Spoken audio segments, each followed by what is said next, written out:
Water is the softest and most yielding substance. Yet, nothing is better than water for overcoming the hard and rigid, because nothing can compete with it. Lao Tzu. Many people are hijacked by the rigidity of their minds. Thinking in categories and fixed ideas can be a great crutch for survival, as it creates clarity in a chaotic universe. But thinking too rigidly also has its negative consequences. Seeing the world in categories and separate boxes limits our perception, so we become stuck in our ideas of how things are or supposed to be. As the universe is ever changing, and most things, if not everything, is more complex than our minds can comprehend, a more fruitful approach to life would be one that is flexible, tangible, that enables us to flow along. You know, a bit like water. The ancient Chinese philosopher Lao Tzu celebrates flexibility in his timeless work named the Tao Te Ching, in which he opposes the rigid life stance that some people choose to take. In contrast to what many think, weakness, or more specifically, the ability and willingness to yield, can actually be a great strength, according to Taoist philosophy. Hence, Lao Tzu states that the supreme good is like water. This video explores the benefits of being a bit less rigid and a bit more like water.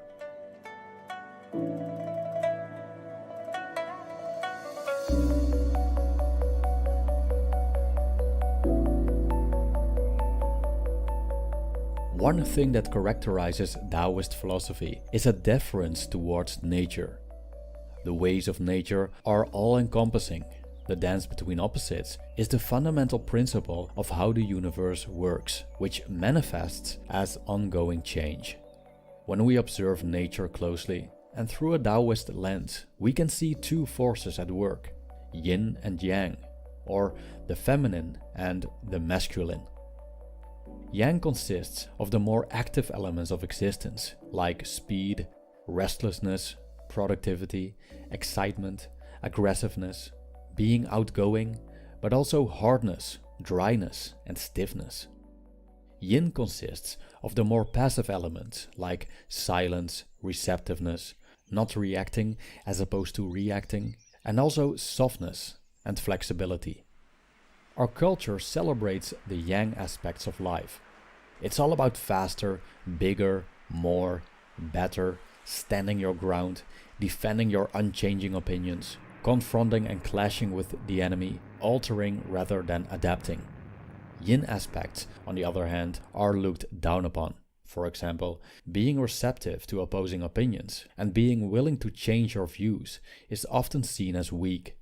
If you stand for nothing, you'll fall for anything. Former American politician Alexander Hamilton famously quoted, which may be true. But if we're not willing to maintain a certain flexibility, never change our viewpoints on anything, never change our approach, and are never willing to bend with the winds of life, we become as rigid as a dead branch. When we observe the nature of water, we'll discover that it's extremely resilient to change, as water is able to take all kinds of different forms. We can pour water in a glass, and it becomes the glass. When it's part of the ocean, it waves. Depending on the outside temperature, water changes its behavior. When it's cooked, it evaporates. When it's frozen, it becomes solid. Thus, water survives many different circumstances by adaptation. The softness of water adds strength to living beings because it makes them flexible and therefore more resilient to outside circumstances. As Lao Tzu stated, "The living are soft and yielding, the dead are rigid and stiff. Living plants are flexible and tender, the dead are brittle and dry." End quote. Things that are brittle and dry will break easily and are either dead or equivalent to being dead. The same goes for minds that are rigid and stern. People that are rigid and stern generally have difficulties dealing with change, as they desire permanence rather than the uncertainty of impermanence. Unfortunately for these people, change is inevitable. Life is impermanence. If life would be permanent, it would be lifeless. Thus, when we don't accept the reality of impermanence, we waste a lot of energy fighting the inevitable. Change in life comes in different forms. We could experience small changes, for example, a new colleague. Or we could experience big changes, like moving to another country, divorce, or even death. Now, if we would compare life to a river, we could see its subtle twists and turns as small changes. A drastic change in course would represent a big change, and when it discharges in the ocean, it would be death. We see that the river flows along with the changes of circumstances, adapting to different landscapes and finding its way past obstructions without effort. Even its inevitable annihilation, the river approaches without being troubled, without resistance, as it simply merges into something else.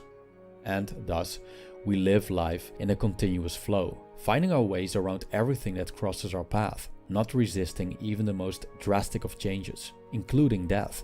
But also, when we'd be contained, like water being kept in a jar, we would just be still and be the jar until our circumstances change.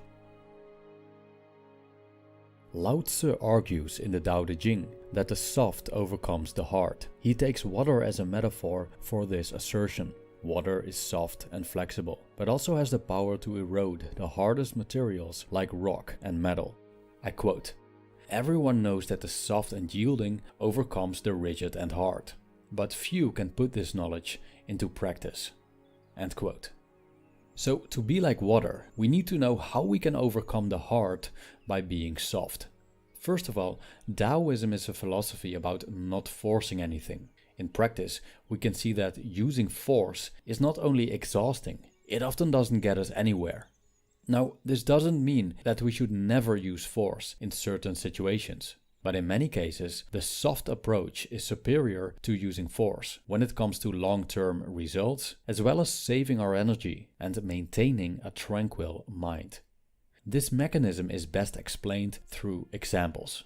A great example of the power of softness we can find in the movie Shawshank Redemption, in which the protagonist Andy Dufresne is sentenced to life in Shawshank State Penitentiary for murdering his wife and her lover, even though he keeps saying that he didn't do it. After 19 years of imprisonment, he escapes and flees to Mexico. Andy uses soft and stealthy methods to reach his goals. Probably because of his background as a banker, he is able to think long term and knows that small actions in the present will eventually lead to big changes in the future. He also loved geology, which is, as the film puts it, a study of pressure and time. By being friendly and helpful and using his intelligence, he is able to become a trustee of the corrupt and heartless prison warden Samuel Norton and enjoys several privileges. By sending a letter to the state's Senate every week for 6 years, he is able to get funding for a prison library. Eventually, Andy escapes through a tunnel that he dug using a small hammer, which he hid in a Bible. It takes him 19 years to dig that tunnel, a project that he hides behind a poster of a pin-up girl. With his soft and patient approach, he did not only conquer a thick concrete wall, but also the prison's authority. His escape, however, is explosive. He rushes into the tunnel, gets on the other side, breaks a sewer pipe, crawls through 500 yards of excrement, cashes in, exposes the warden to the media, and flees to Mexico. Thus, he doesn't abstain from using force completely, he just saves it for the right opportunity that took him 19 years of softness to create. To be like water means that we're able to adapt to different circumstances.